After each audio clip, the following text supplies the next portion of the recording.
La chambre de la signature au Vatican abrite les plus célèbres fresques de Raphaël et représente aussi l'apogée de sa carrière. Cette pièce fait partie d'une suite de 4 salles rectangulaires en enfilade. La chambre accueillait le plus haut degré de juridiction du Saint-Siège. Jules II, pape de 1503 à 1513, souhaita en faire sa bibliothèque. Le programme iconographique des fresques, exécuté entre 1508 et 1511, a été déterminé par le pape. Il met en scène les 3 plus hautes facultés de l'esprit humain, le vrai, le bien et le beau.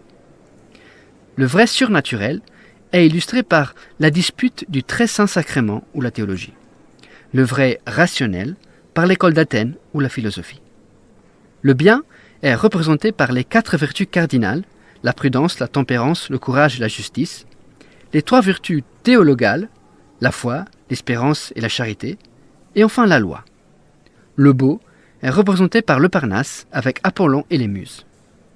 Dans l'école d'Athènes sont représentés les penseurs et les scientifiques autour de Platon et d'Aristote. Certains seraient représentés par les traits d'hommes de l'époque.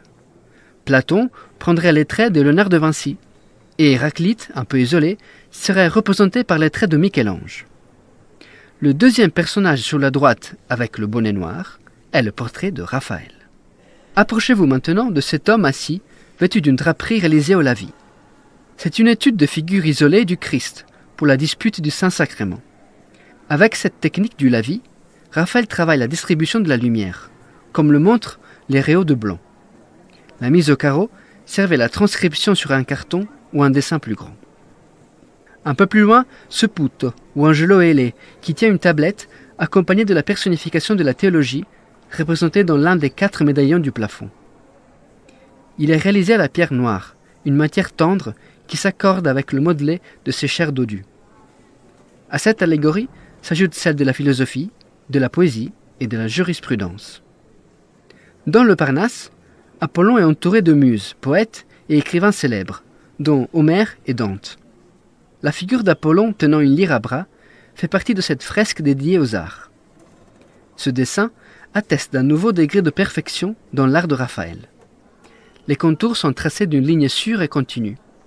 La musculature des cuisses et des mollets laisse supposer que l'artiste a une connaissance certaine de l'œuvre de Michel-Ange, que peint alors la voûte de la chapelle Sixtine.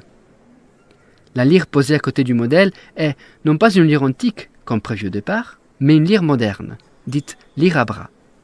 Cet anachronisme volontaire tisse un lien entre passé et présent.